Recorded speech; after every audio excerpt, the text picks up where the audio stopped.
দুই বোনের সমীকরণ নিয়ে নতুন গল্প বুনবে জি বাংলা। মুখ্য চরিত্রে অভিনয় করছেন শ্রুতি দাস এবং আরাত্রিকা মাইক। পরপর কাজ করে নিজের জমি পোক্ত করেছেন আরাত্রিকা। 1.5 বছর টেলিভিশনে দেখা যায়নি শ্রুতিকে। বাংলা সিনেমা এবং ওয়েব সিরিজে অভিনয় করেছেন। নিটিছোড়া শেষ করেই আবারও জি বাংলার পর্দায় ফিরছেন আরাত্রিকা। জুটি বাঁধছেন শ্রুতির সাথে। দুজনেই বাংলা সিনেমায় ডেবিউ করেছে। এবার ধারাবাহিকে তাদের একসঙ্গে দেখতে উৎসুক দর্শকরা।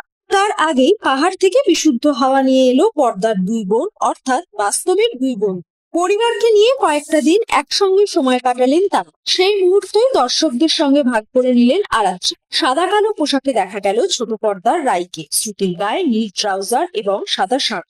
পাহাড়ি রাস্তায় একসঙ্গে ছবি তুললেন তারা। রিসর্টেও দুই পরিবার একসঙ্গে অনেকক্ষণ সময় কাটায়।